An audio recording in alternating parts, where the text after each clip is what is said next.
Hello everyone and welcome again to another short video of mine. Today I will be talking about the recent assassination attempt on the life of a West Papuan prominent journalist based in West Papua, and his name is Victor Mambor, and he works for Jubi.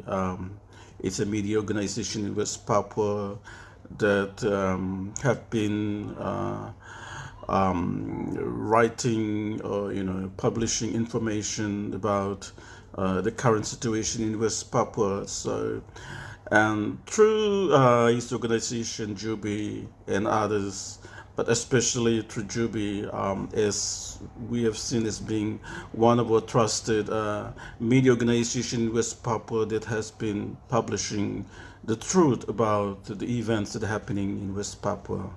So the recent assassination attempt against Victor Mambor is seen as a attempt by the Indonesian government to suppress the media, or especially the journalists in West Papua, to suppress their rights, to to make them stop from doing their work. So we are extremely concerned with what just happened recently to Victor Mambor. So through one of the interviews that Victor has done with ABC, he mentioned that this is not the first time they've made threatening remarks against him, and Victor Mambor has been remains strong and dedicated to what he believes in media freedom and press freedom in West Papua. And we are extremely concerned about his safety and well-being in West Papua right now as we speak. So I was able to meet Victor Mambor during one of his visits here, and I considered he's very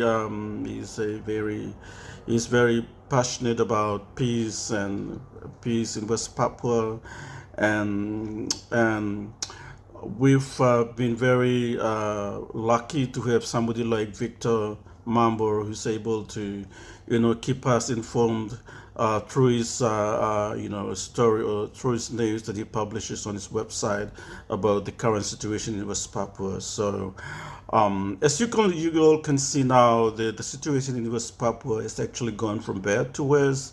So they are now they're also targeting prominent West Papuan journalists, and Victor Mambor is one of them. So, and also most of you would have seen from the recent post that we have made regarding the arrest of West Papuan governor by KPK, who is one of the is an acronym for an Indonesian anti-corruption body. So the arrest of Mr. Enembe is seen as an attempt by Jakarta to suppress him, and also what they've done is actually they've denied or violated his human rights since he was arrested in Jayapura in a restaurant, and then taken to a police station, and later driven to the airport, and then he was he was forcefully put into the aircraft, and then taken to Indonesia. So everything happened in a very in a short period of time during the day, and it's kind of like they rushed everything and have him removed from West Papua. So during the time they were, if you can remember the video about his wife doing a press conference in Jakarta, there were about 10 days where they got kind of like lost control of him. He wasn't able to get his medication. So for the past 10 days, he wasn't able to get his life, or those much needed medication that he was supposed to get from his doctor. So even his wife, when she arrived in Jakarta, she wasn't given the access to see her husband. So she was denied that. So how do you explain somebody who is very sick and being held in confinement and not being visited by his close family members? In this case, his wife wasn't given the access to meet him. So we are extremely concerned that Mr. Enembe's health is deteriorating, and so it's sort of we can see that his human rights in while being held in Jakarta was violated by the Indonesian government. So as you can see now in West Papua, the recent assassination attempt of a senior West Papuan journalist, Victor Mambor, is seen as a warning to press freedom in West Papua, a significant setback, I would say. And Indonesian government is trying to basically silence those people who speaks forth the truth. So we are extremely worried and concerned about the well-being and safety of Victor Mambor and his family in West Papua, in Jaipur especially. And we are appealing to United Nations especially to put the pressure on Indonesian government to stop all this nonsense, there is a way if you want to address the issue of West Papua, have a round table a discussion mediated by a neutral third party so we can find a solution to this 60-year-old conflict in West Papua. Don't go around start harassing and threatening and even killing the West Papuan journalists. What have they done wrong? So we are extremely concerned with the well-being and safety of Mr. Victor Mambor. This is not the first time. This is not the first incident, and Mr. Mambor has received so many threats on his life by the Indonesian intelligence and the gang of criminals that are operating in West Papua, and they simply do not have that respect for human rights of indigenous Papuans. So I'm just going to also mention to you about the recent hearing about those high school students that were murdered by the Indonesian police in Panay, Papua. We found that the Indonesian court have actually released them without any charges. So it's a significant setback to the whole process. And we were thinking that those military or those police officials that were involved in the killing of those high school students will be held accountable. But in this case, they were all found not guilty. So I mean, taking away a life of a human being, especially those innocent high school students, it's a serious human rights violation. And I don't know how this Indonesian media, especially the Indonesian judicial system, would allow these people to walk out freely. So we're trying to question this. We are now questioning these the integration process where West Papua was integrated into Republic of Indonesia. I think it shouldn't have happened in the first place. And the process leading towards the integration was illegal, West Papua was actually on the path to, full independence, similar to the other countries in the Pacific.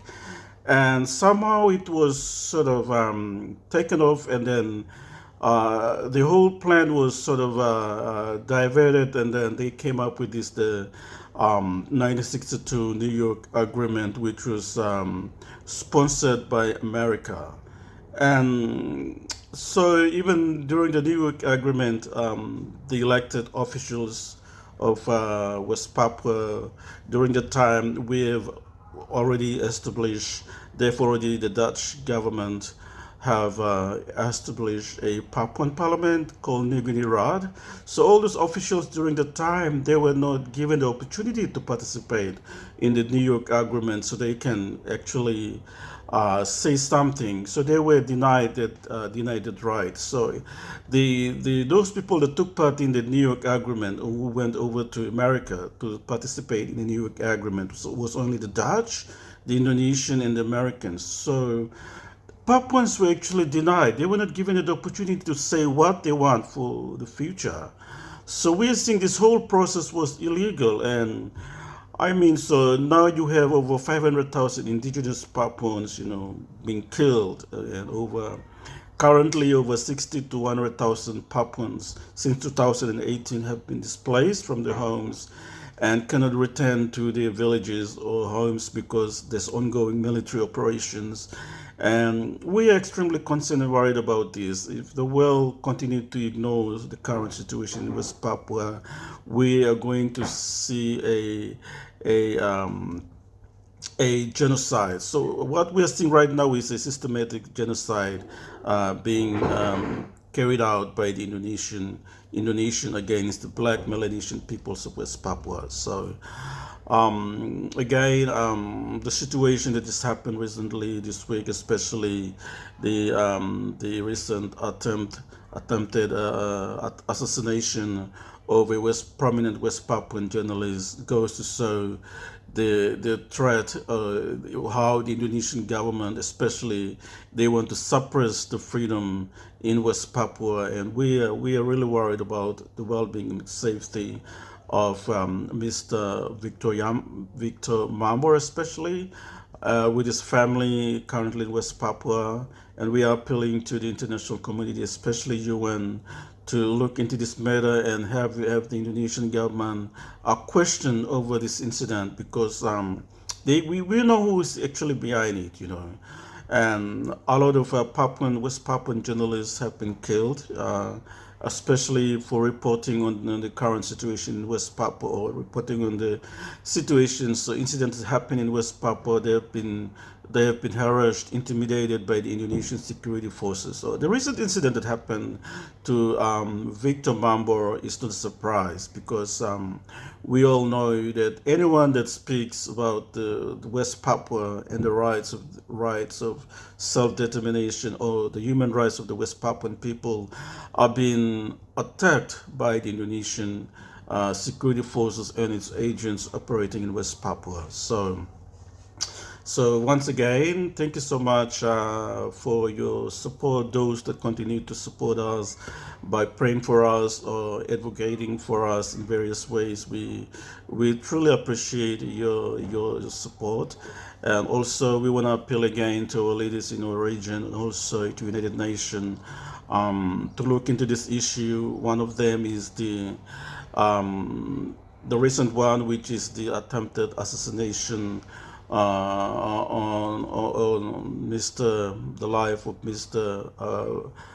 Victor Mambor, and also the current situation of the West Papuan governor, who is still being held in confinement in Jakarta against his will, when there is no credible evidence to say that he has stolen the money.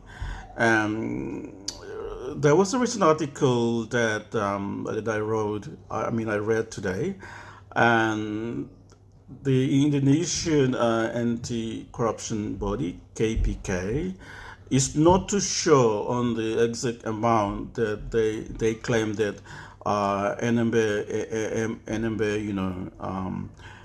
misused. So you're holding somebody, they're actually holding Mr. Enembe, when they don't have any evidence, credible evidence to arrest him. So, and you can see that his human rights have been seriously violated by the Indonesian government, where they kept on holding him in confinement without his doctors and family beside him. So, and also one of our leader, Victor Yemo is still being held in prison, in Abepura prison right now. They don't even consider his health when, during the court hearing last week, his doctors and his lawyers made a plea to the judge that they should consider his health and well-being. But in this case, they totally ignore his health and in his well-being. So you can see that the Indonesian justice system is not fair to the West Papuan people, and also you can the recent hearing or the outcome of the court where for the Indonesian officials or the military, or sorry, the police that were involved in the shooting of the four high school students in Paniai back in 2014 have been released without any charges. So, I mean, this is a serious setback, in the whole investigation, and I think it's a slap to the face of the West Papuan people. There is no justice or fairness in the Indonesian justice system towards the people of West Papua. So we want to question this whole integration process.